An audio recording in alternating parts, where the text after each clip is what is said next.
Mon cœur est embrasé par votre présence, Seigneur.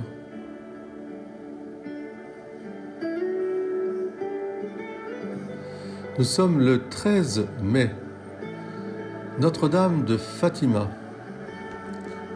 Lorsque la Vierge Marie, après avoir préparé les enfants pendant 1 an avec l'ange du Portugal, se révèle à Jacinthe, François et Lucie, leur cœur était comme embrasé, brûlé d'amour pour Dieu, Père, Fils et Saint-Esprit, dans la lumière douce et maternelle de la Vierge Marie. Oui, lorsque nous lisons l'histoire de ces enfants incroyables, tout jeunes, tout petits, nous sentons que l'amour de Dieu a été répandu dans leur cœur par la puissance de l'Esprit Saint.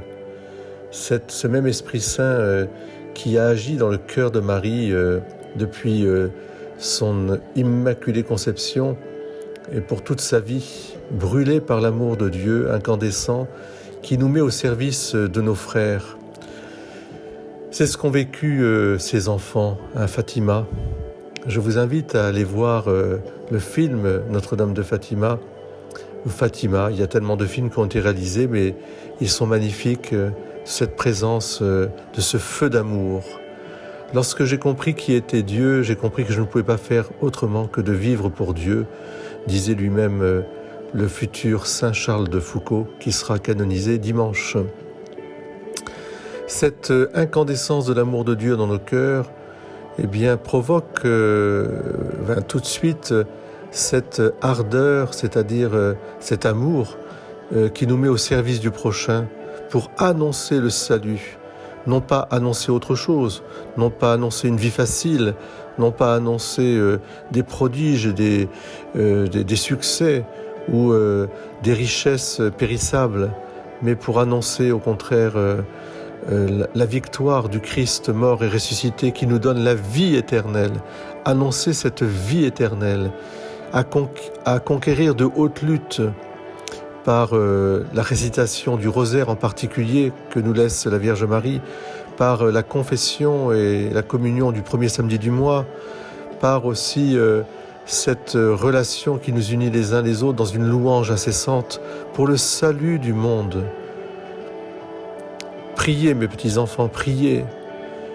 Quand on écoute la Vierge Marie à Notre-Dame de Fatima, on se rend compte du sérieux, de la profondeur de nos vies. Priez pour que les âmes n'aillent pas en enfer. Priez, priez mes enfants. Priez aussi pour que la guerre ne l'emporte pas, pour que les erreurs pernicieuses et mortifères de l'orgueil humain ne se répandent pas, comme par le communisme, par aussi toutes les idéologies qui veulent écarter la présence de Dieu, de ce Dieu qui est amour, qui est vie, qui est lumière, ce Dieu qui est famille. À chaque fois qu'on touche à la famille, à la vie, à chaque fois qu'on touche aussi à la justice, à la dignité de la personne humaine, dans sa naissance, comme dans son travail, dans sa relation, eh bien, on est en danger. À chaque fois, c'est un grand danger que le mal se répande. Voilà pourquoi la Vierge Marie à Fatima nous demande de prier sans cesse et de nous réunir les uns les autres, de communier aux souffrances du Christ en acceptant aussi le quotidien de nos vies et en l'offrant avec amour. Alors moi je vous invite avec Martin Smith aussi qui nous chantait magnifiquement combien l'amour de Dieu brûle en nos cœurs.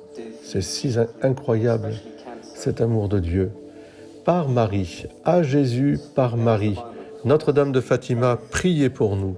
Notre-Dame de Fatima, soyez aussi notre maman, notre maîtresse et guidez-nous vers Jésus avec l'aide des anges et des archanges. Notre-Dame de Fatima, tenez-nous la main et conduisez-nous au ciel. Écartez-nous des embûches du démon. Amen.